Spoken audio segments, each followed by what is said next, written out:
큰 업종들이 좀 가야 되는데 그럴 만한 지금 모멘텀 자체가 좀 없다 보니까 좀 쉬어가지 않을까. 삼성전자에 대해서 장기적으로 긍정적으로는 보지만 조금 쉬어갈 수는 있다.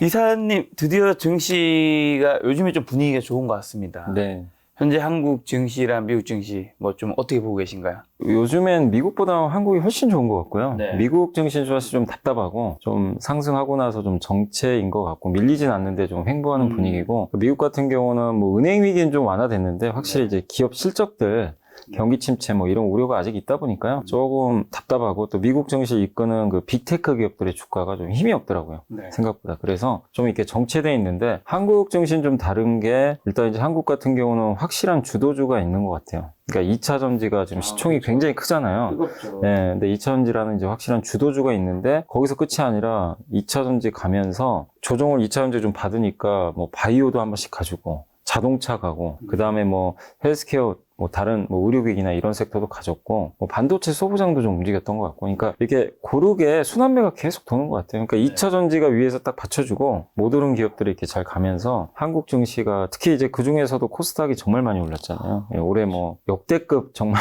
상승이 좀 나왔는데, 어쨌든 이제 우리 한국 증시는 그런 이제 이 섹터 쪽에 좋은 섹터들이 좀 많이 있으면서 뭐 전 세계에서 가장 좋은 흐름이었고, 또 한 가지가 작년까지 개인 투자분들이 고생을 진짜 많이 했잖아요. 주식 투자 너무 안 좋았는데 올해 연초부터 올해 주인공은 사실 개인 투자자 같아요. 오늘 코스닥을 이끈 주요 주체도 사실 외국인 기관은 거의 뭐 팔기만 했는데, 개인 투자분들이 사실 올해 코스닥만 제가 알기로는 한 4조인가 5조 산 걸로 알고 있어요. 1월부터. 지금 코스닥이 4개월 연속 올랐는데 거의 개인들의 투자로 인해서 좀 올라간 경우, 이런 경우는 사실 좀 드물어요. 항상 외국인 기관이 살 때 올라갔는데 그 공식이 깨졌죠, 사실. 그래서 개인 투자분들이. 근데 이것도 하나의 원인이 작년에 너무 고금리다 보니까 주식시장은 망가지고 우리 예금으로 많이 갔잖아요. 근데 이제 예금 금리 요즘에 많이 꺾였잖아요. 또 그러다 보니까 사람들이, 야, 이거 3%대 예금 가지고는 안 된다. 지금 물가 상승률이 어쨌든 높기 때문에. 그래서 금리 더 올라갈 것 같지는 않고. 근데 보니까 우리나라 주식시장은 많이 빠져 있단 말이에요, 사실은. 작년에 우리나라 주식시장이 거의 꼴찌였잖아요, 사실.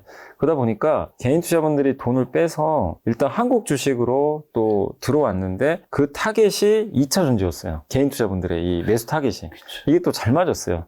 어쨌든 그게 맞아떨어지면서 개인 비중이 컸던 코스닥이 랠리를 보인 거죠. 그래서 한국 증시, 이게 전 세계 증시보다 압도적으로 성과가 좋았던 건 이제 이런 배경들이 좀 있지 않나. 그래서 이렇게 올라왔는데, 다만 이제 최근에 좀 코스닥 코스피가 좀 많이 오르다 보니까 우리나라 증시도 여기서 지금 더 가는 건 아니고요. 조금 이제 옆으로 횡보하고 있다. 이렇게 좀 일단 지금 보시면 좋을 것 같아요. 말씀하신 대로 올해 1분기 때 이제 2,500 벽에 계속 네. 막히다가 이제 뚫었잖아요. 뚫었죠. 앞으로는 그러면 조금 이제 횡보한다고 보시는 건가요? 지금 좀 횡보는 할 것 같아요. 그러니까 이제 왜냐면 지수가, 코스피가 15% 정도 올랐고 코스닥이 30% 올랐는데, 약간 좀 횡보한다고 보는 이유가 2차 전지만 가가지고는 좀 못 가거든요. 다른 업종들이 가져야 되는데, 대표적인 게 반도체예요. 근데 반도체가 좀 힘을 내줘야 되는데, 뭐 삼성전자도 그렇고 하이닉스도 요새 조금 이제 분위기가, 물론 감산하면서 주가가 올라간 건 사실인데, 최근 분위기를 보면은 이게 생각보다 지금 수요가 지금 늘질 않아요. 지금 IT 수요가 좀 늘어서 갖고 있는 재고를 누가 사가야 되거든요. 그러니까 삼성전자 재고를 이만큼 쌓아놨는데 이걸 사가야 이제 재고가 줄어요. 그러니까 감산은 뭐냐면 공급을 줄이는 거고, 그 다음에 이 갖고 있는 재고가 확실히 줄려면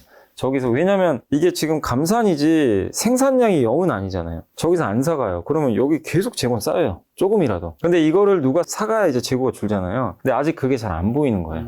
그래서 이제 삼성전자 하이닉스도 오르다가 약간 이제 버벅대는 게 그런 건데, 여기서 2차 전지보다 더 큰 섹터가 반도체니까 이게 올라가려면 수요 확인이 좀 필요합니다.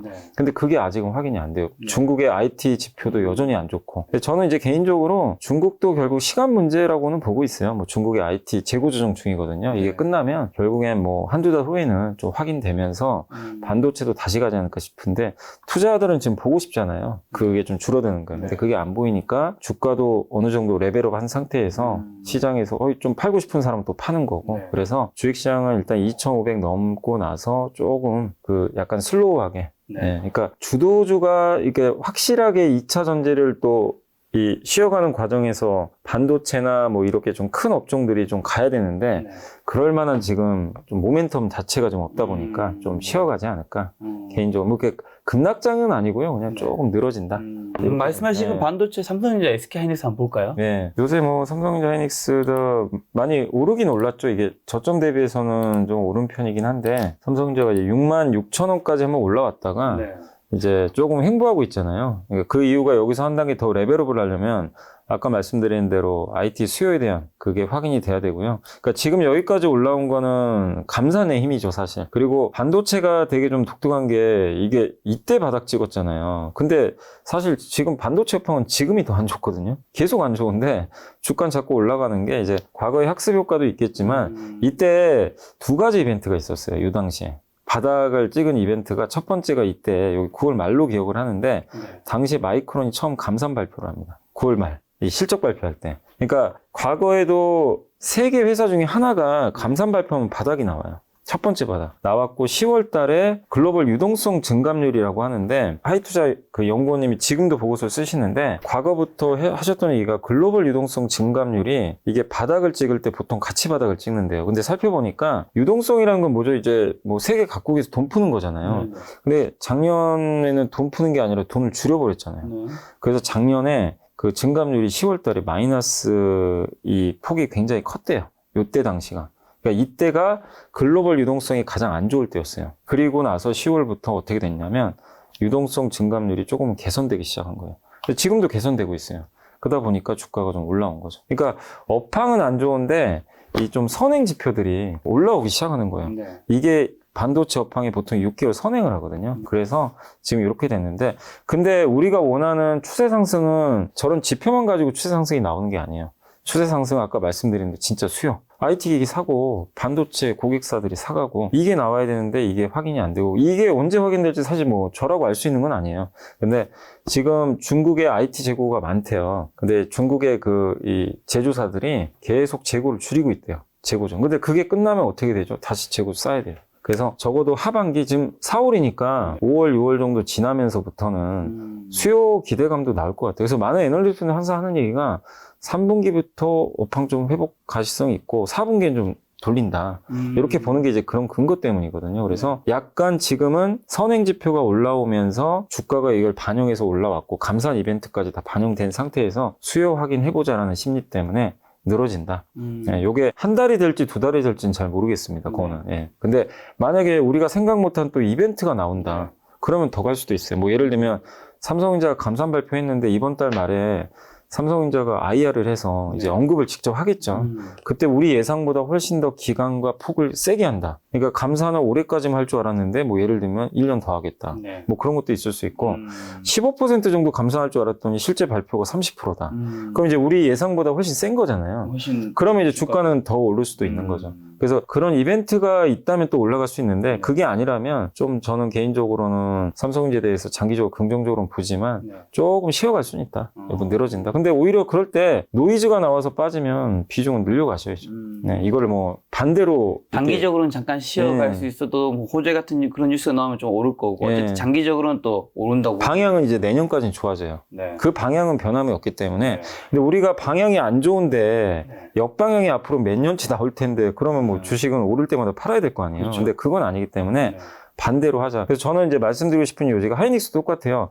오르는 날은 제발 주식 사지 말자. 삼성전자도 빨간 날은 사지 마시고 네. 하루에 이렇게 한 번씩 빠지는 날 있을 거예요. 1, 네. 2% 정도. 그렇죠. 그런 날마다 분할로 좀 모아가자. 저는 좀 그렇게 말씀드리고 싶어요. 최근에 그러면 외국인들이 좀 많이 사고 있는 주식은 삼성전자. 삼성전자죠. 예, 그러니까 이게요, 저도 좀 약간 대립고도 같다고 생각되는 게 뭐냐면, 한번 제가 요걸 보여드리면, 이게 외국인들이 지금 보시면, 여기 상계 보이시죠? 여기 삼성전자 빨간색 보이시죠? 계속 사고 있네요. 근데 개인은 어마어마하게 팔아요. 계속 팔고 있네요. 그래서 올해 잠깐만요, 한번 연초부터 제가 한번 봐볼게요. 1월 2일부터로 한번 보시면, 지금 삼성전자를 이렇게 많이 샀는데, 누적으로 한번 제가 볼게요. 누적으로 지금 이게 금액이니까 이게 금액으로 따지면 제가 알기로는 6조 정도 되는 걸로 지금 나오는데 엄청나게 산 거죠, 사실. 개인은 지난 1, 2년간 개인 투자분들이 얼마나 삼성전자 많이 샀습니까? 근데 그냥 다 존귀고 있어요. 지치셨나봐요. 예, 근데 이제 외국인이 또 사주고 주가 오르니까 그 밑에서 좀 사신 분들은 물타기 하신 분들은 또 수익 나신 분도 계실 거예요, 일부는. 그러다 보니까 아유, 삼성전자 팔자 이러셨는데 근데 가장 대척점에 있는 기업이 어디냐? 포스코홀딩스거든요. 한번 보시면 정반대죠. 네. 외국인은 3.4조를 팔았고 개인은 3.8조를 샀어요. 올해만 한 기업을. 저는 개인 투자분들이 이렇게 한 기업을 이렇게 집중 투자한 건 정말 오랜만에 보거든요. 2021년 그때 삼성전자 산 이후로. 그러니까 그만큼 개인은 2차 전지에 지금 집중하고 계시고 외국인은 사실 2차 전지보다는요 반도체를 좀 굉장히 많이 담았는데 어쨌든 지금 약간의 개인과 외국인의 대립각이 업종에서도 나오는데 어쨌든 2차 전지가 이겼어요, 아직까지. 그렇죠. 2차 전지가. 반도체도 나쁘지 않았지만 개인의 힘이 더 세긴 셌다. 그러면 이제 지금 같은 상황에서 또 뭐 어떤 주식 사야 될까요? 이제 벌써 4월 말이 다 됐네요. 이번에도 명확하게 느낀 게 뭐냐면 성장주 투자해야 내 계좌가 엄청 성장은 해요. 그건 팩트예요. 근데 대신에 성장주 투자를 남들이 모를 때 좀 지지부진할 때 미리 좀 사두고 농사를 해놔야 이게 성과가 크게 나는데 많은 개인 투자분들은 좀 뒤늦게 들어오신단 말이에요. 그러니까 지금 2차전지 좋은 걸 누가 모르겠어요. 다 알아요. 이제 개인 주식 투자 안 한 오죽하면 뭐 제 친구한테도 연락이 왔어요. 사도 되냐? 투자 안 하던 친구가 갑자기 연락 와가지고 그러니까 이제 다 아는 거죠, 모든 사람들이. 예. 근데 그럴 때 투자하는 게 아니라 2차 전지나 이런 성장 산업들이 좋은 거를 작년에도 알았고 재작년에도 알았는데 보시면 2차 전지도 한번 제가 대표적으로 어쨌든 이제 가장 개인들이 많이 샀던 기업 중에 하나가 에코프로 BM이잖아요. 이것도 예전에 한번 말씀드렸던 것 같은데 이게 보시면 지금에 올라갔지만 작년에 얼마나 안 좋았습니까? 작년에 그냥 왕따 당하고 있었어요. 근데 만약에 이 기업에 대해서 내가 공부를 해놓고 분명히 된다 확신했다면 여기서 사신 분은 되게 편하잖아요, 사실은. 예, 이렇게 좀 빠질 때 뭐 이런 데선 사시면 안 되겠지만 너무 올라갈 때니까 어쨌든 이거에 하나의 예를 든 건데 그래서 성장주를 하시는 건 맞는데 너무 이미 올라간 성장주는 지금은 투자하지 말자. 아무리 에코프로 BM이 좋은 기업이고 하더라도 조정은 반드시 나와요. 그러니까 그때를 좀 이용하시면 좋겠고 그래서 지금은 과도하게 올라간 성장주보다는 혹시 성장주 내에서도 좀 못 오른 기업이 있다면 그래서 저는 개인적으로 그러니까 절반씩 하시면 좋을 것 같아요. 성장주 절반 지금은 왜 지수가 좀 올라왔으니까 성장 절반 약간 좀 답답하지만 흔히 뭐 이 최준철 대표님이 좋아하시는 가치주 있죠. 가치주 절반 요렇게 좀 하셔가지고 좀 반반 나누는 게 이게 좀 낫다. 그래서 성장주에서는 좀 못 오른 거 중에서 가장 대표적인 게 요새 좀 조금씩은 올라가는데 그 신재생 에너지 있잖아요. 그 중에서는 저는 좀 풍력 쪽. 풍력 쪽 좀 계속 괜찮게 보고 있고요. 그쪽도 조금 이제 올라가지만 2차 전지에 비할 판 아니에요. 올라간 거에 비하면은 사실 뭐 발톱에 때만큼도 지금 못 간 상황이라 조금씩은 올라가는데 그래서 어쨌든 이제 가격 부담 없고 왜 풍력이나 이런 신재생 에너지를 계속 봐야 되냐면 2차 전지 논리랑 비슷해요. 결국 우리가 왜 전기차로 전 세계가 다 갑니까? 전기차 불편하다는 사람도 많아요. 이거 충전하기 짜증난다. 나 이거 사야 돼? 이런데 수요로 보면은 사실은 그렇게 많다고 볼 수는 없어요, 사실은. 지금 당장은. 설문조사 해봐도, 내연기관 편한데? 이런단 말이에요. 근데 왜 주가가 움직였냐면, 정부가 이걸 바꿔주잖아요. 정부가 강제로. 무조건 가야 된다. 이러니까, 그럼 이 산업은 되는 거예요. 신재생 에너지 똑같잖아요. 우리 탄소 중립해야 되니까. 태양광, 풍력 하기 싫어도 해야 돼요. 무조건 해야 됩니다. 방법은 없어요.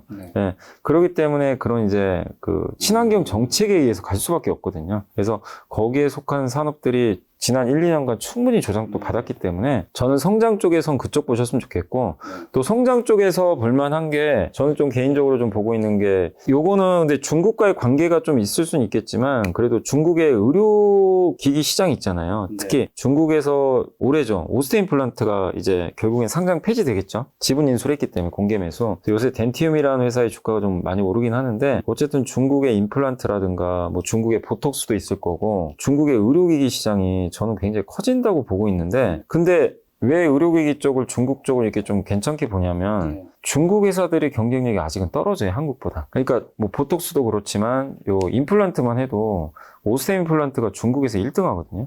그러니까 나중엔 중국 업체들이 할 수도 있어요. 근데 시장은 커지잖아요. 우리 한국 사람들이 전 세계에서 인구수 대비로는 제일 많이 한대요, 임플란트를. 한국이. 그만큼 발달돼 있는데 중국은 그 10분의 1도 안 되는 것 같더라고요. 근데 중국 사람들도 나이 들잖아요. 고령화되고 그렇죠. 임플란트 안 할 수가 없어요. 수요 늘어나요. 근데 거기서 스트라우만 같은 회사들은 너무 비싸요. 굉장히 비싸거든요. 고가예요. 근데 우리나라는 약간 이제 그 중가 정도 되는 거죠. 보급형 해가지고 그래서 점점 점유율을 높여갈 수 있어서 저는 임플란트 그리고 임플란트 말고도 그 임플란트를 하기 위해서 우리가 그 디지털 의료기기라 그래가지고 이렇게 안면 같은 거 스캔도 해야 되고 그 다음에 임플란트 요즘에 해보신 분들은 아시겠지만 옛날하고 다르게 이 구강 스캔 같은 거 하잖아요. 네. 스캔을 해가지고 이제 하루 만에 이게 나온다고 하더라고요. 옛날에는 뭐 저기 기공소 가가지고 막 만들고 오래 걸렸잖아요. 근데 요즘엔 금방 되거든요. 근데 이게 중국에도 당연히 들어가겠죠. 네. 그래서 제가 뭐 기업명까지 말씀드리기 좀 그렇지만 이런 산업들이 분명히 전방에 열려 있잖아요. 네. 그러니까 저는 이제 말씀드리고 싶은 게 성장을 볼 때는 전방이 무조건 열려 있어야 되거든요. 그게 뭐 정부가 해주건 아니면 고령화가 됐건 또 한 가지 아이디어는 뭐냐면은 작년에 전쟁 나서 돈 제일 많이 번 국가가 사실 어딘지 아세요? 김 작가님? 전쟁 났어요? 전쟁 때문에 돈 많이 번 국가가 있어요. 물론 이제 무기 판 거 빼고 그게 어디냐면 중동 국가들 돈을 이제 긁어버렸어요. 아시아 있죠? 유가가 네. 에너지 가격이 급등을 했잖아요. 네. 그래서 실제로 엄청난 돈을 벌었거든요. 그리고 오일 메이저라 그러잖아요. 뭐 미국의 뭐 정유회사, 뭐 쉐브론 이런 데도 돈을 많이 벌었어요. 그래서 이제 배당도 많이 주는데 이 기업들이 근데 뭐 김 작가님도 고민해 보세요. 내가 빈살만이고 네. 내가 만약에 쉐브론의 CEO예요. 네. 근데 예전처럼 고유가 가긴 좀 어렵거든요. 네. 이미 작년에 한번 갔는데 고간에 돈은 많아요. 근데 이걸 어디다 써야 돼요? 배당은 줬어요. 근데 문제는 이제 원유랑 친환경은 정반대잖아요. 그럼 결국엔 원유 수요는 나중에 언젠간 줄기 시작할 거거든요. 분명히 이렇게 줄어들 거예요. 그럼 대비를 해놔야 돼요. 그래서 저는 작년부터 빈살만이 괜히 네옴시티 얘기한 건 아니라고 봐요. 자기네 나라 체질 개선을 해야 되거든요. 원유만 해가지고는 이제 못 버텨요. 어차피 원유 수요는 주니까. 요즘에 리튬 시대잖아요. 리튬, 뭐 구리. 근데 중동에서는 그런 거 생산 안 되잖아요. 네. 그러니까 이제 중동 국가들 돈을 많은데 산업 군속으로 넘어가는 이 시기에 뭔가 체질 개선을 해야 되거든요. 그래서 지금 하고 있는 게 저기 도시 짓고 두바이에 뭐 100조? 네. 100조 뭐 이렇게 도시 하나 짓는다 뭐 이런 얘기도 있고 그래서 여기서 돈들이 어디로 갈 거냐면은 이 공장 같은 거 많이 지을 거예요. 뭐 석유화학 플랜트라든가 근데 또 많이 짓는 게 수소 플랜트. 네. 그 다음에 신재생 에너지. 네. 이런 데 실제로 투자를 많이 하는 계획들이 나와요. 그러니까 이게 또 신재생하고도 연결이 돼 있죠. 그리고 이런 플랜트를 많이 지으면 거기에 들어가는 기자재가 또 들어가요.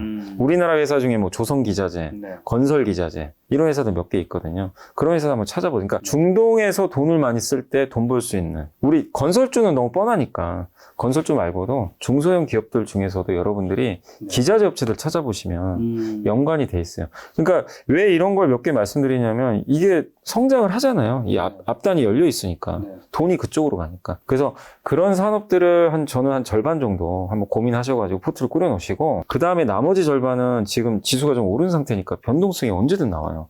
갑자기 빠져도 이상할 게 없어요. 그래서 절반 정도는 좀 소외주 보자. 못 오른 것도. 가장 대표적인 게 은행주. 네. 은행주 너무 못 갔잖아요. 근데 은행주는 약간 저는 좀 보험 성격으로 뭐냐면 그 연말에 배당만 봐도 지금 한 8, 9% 나오니까 네. 되게 좀 쉬워요. 쉬운 선택지니까. 그리고 고배당주들 중에 대표적인 거 몇 개만 말씀드리면 그 KTNG 같은 거. 네. 예전에 아마 그 김 작가님 기억하실 거예요. KTNG가 그 예전에 한번 이제 고배당일 때 그때가 8만 원일 때였거든요. 당시에. 그랬다가 이게 작년에 아마 기억하시겠지만 그 행동주의 펀드에서 그래서 올라갔었잖아요. 근데 다시 다 내려왔어요. 그러니까 이제 배당 수익률이 다시 한 6% 돼요. 그러니까 이런 구간들 저는 좀 괜찮다고 보고 있고 그 다음에 이제 LX 인터 같은 기업들이 상사잖아요. 요새 워런 버핏이 상사주 많이 샀잖아요. 근데 LX 인터는 꼭 상사도 상사인데요. 제가 지금 말씀드린 포인트 뭐냐면 배당입니다. 배당 수익률이 한 8% 정도 예상이 돼요. 꽤 높아요, 배당들이. 그래서 돈도 좀 괜찮게 벌면서 은행이나 이런 것처럼 좀 배당 주는 기업들을 최소한 30%는 좀 깔고 가자. 그럼 굉장히 포트폴리오가 안정적이에요. 주가 빠져도 별로 걱정도 안 되고. 그리고 이런 기업들이 여기서 뭐 지수 빠진다고 얼마나 빠지겠어요. 이미 주가가 이렇게 흘러내리고 있기 때문에 그 저밸류니까 이런 기업들 일부를 좀 선택을 하셔가지고 고배당주 위주로도 이렇게 좀 보시면 괜찮고 그리고 가장 못 오른 섹터도 이걸 뭐 장기 투자하는 얘기는 아닌데 지금 가장 못 오른 섹터가 어디냐면은 제가 이게 찾아보니까 음식료 같더라고요. 음식료 너무 안 갔어요. 그래서 음식료 업체 라면 빼고 라면은 잘 갔는데 그래서 음식료 업체들도 한번 여러분들이 주가들이 워낙 지금 부진한 상태인데 저는 개인적으로 이건 좀 큰 회사들이니까 한번 제가 말씀을 드리면 1분기에 좀 실적 괜찮게 보는 기업이 동원 F&B. 이 기업은 1분기 좀 실적이 괜찮다고 하더라고요. 네. 그래서 동원 F&B도 이 가공식품 만드는 좀 유명한 회사인데 네. 근데 답답하죠. 사실 뭐 재미도 없고 한데 굉장히 또 저밸류고 그 다음에 요새 롯데 웰푸드라고 이 롯데제과 있죠. 네. 롯데제과랑 합병을 좀 했던 기업인데 이 기업도 이렇게 실적도 나쁘지 않더라고요. 근데 이제 주가가 음식료 업체들 전체가 좀 이렇게 좀 왕따 당하고 있어요. 지금은 좀 남들이 안 보는 쪽에서도 이런 기업들을 이걸로 뭐 대박 나자가 아니라 이런 데서 좀 투자를 해 놓으시면 몇 달 후에는 또 성과 나왔지 않을까. 그래서 저는 좀 남들이 안 보는 거 좀 또 일부 왕따 당하는 걸 좀 편입을 해 놓자. 아까 전 신재생 에너지에서 풍력 관련주는 어떤 것들이 있죠? 풍력은 이제 제일 대표적인 게 이게 많진 않아요. 풍력주는. CS 윈드 뭐 다 아실 거예요. 근데 요것도 최근에 올랐어요. 근데 보면은 이 회사도 보시면 올랐는데 진짜 못 갔어요. 1년 동안. 이게 월봉 차트인데 지금은 조금 올라서 지금 바로 하지 마시고 조금 더 내려와 주면 한번 해보시면 좋겠고 다만 CS 윈드도 미국 IRA 법안 수혜주거든요. 거기 미국에 이제 생산 시설을 이렇게 증설을 하게 되면 수혜를 받을 거고 요거랑 이제 같은 형제 회사 하나 있죠. CS 베어리 여기도 예, 이제 같은 이제 부품사고 또 한 가지가 SK 그룹에 이번에 편입됐던 SK 오션 플랜트라고 있어요. 이게 뭐 하는 회사냐면 그 해상풍력에 이렇게 타워 설치해가지고 해상풍력 다 설치해 놓잖아요. 맨 밑에 바닷속 물 안에다가 재킷이라고 있어요. 제가 좀 그림 그리기가 좀 그런데 재킷이라고 받아야 될 게 이걸 바닥 있죠. 네. 해수면 밑에다가 거길 고정을 시켜야 될 거 아니에요. 그걸 재킷이라 그러거든요. 재킷 위에다가 윈드 타워를 이렇게 딱 꽂고요. 그 다음 블레이드 이렇게. 요게 해상풍력인데 맨 밑에 있는 하부 구조물 그걸 만드는 회사예요. 근데 이 SK 그룹에서 이 회사를 인수해 버렸어요. 원래 옛날에 상강 에멘트란 기업인데 네. 그래서 저는 해상풍력 시장이 굉장히 커질 거라고 보고 있거든요. 그리고 이제 미국에서도 올해 이제 미국은 아직 해상풍력이 없대요. 설치를 안 했대요. 근데 올해부터 이제 설치가 들어간다고 하니까 좋을 것 같고 또 한 가지가 더 있는 게 풍력은 제가 생각하기로는 요 정도밖에 좀 생각은 안 나요. 그러니까 마지막이 세아제강지죠. 왜 이거냐면 이거는 원래 강관회사거든요. 그 파이프 있죠. 세아제강이 이제 지주회사인데 파이프 사업을 하는데 이 회사 요 세아제강 지주 자회사 중에 하나가 모노파일이라고 있어요. 아까 제가 SK 오션 플랜트가 하부 구조물 만든다 그랬죠. 그 회사도 그걸 하는 거예요. 모노파일이라고 되게 얇아요. 요거를 맨 밑에다 꽂아가지고 위에다 이제 윈드 타워 놓고 이렇게 설치하는 겁니다. 그러니까 종류가 되게 많은데 그 중에 이제 모노파일이라는 이제 기자재를 만들어서 근데 이 회사는 이제 영국 쪽으로 그 수주도 좀 제가 알기로는 수주했던 걸로 좀 기억이 나요. 아무튼 영국 쪽에 아무튼 그래서 24년부터 본격적으로 매출이 발생한다고 하니까 그래서 저는 세아제강 지주는 어떻게 보면 LNG 관련주이면서도 자회사가 풍력 사업을 또 하고 있으니까 되게 긍정적이고 그리고 뭐 이 기업은 워낙 또 저밸류 기업에서 PER이 아마 5배가 안 될 거예요. 굉장히 또 쌉니다. 그래서 풍력주는 2차 전지만큼의 그런 건 없어요. 이게 종목이 작아요. 되게 작지만 그래도 이런 기업들은 좀 경쟁력이 있는 것 같아서 꼭 한번 여러분들이 공부 한번 해보시고 보시는 것도 괜찮지 않을까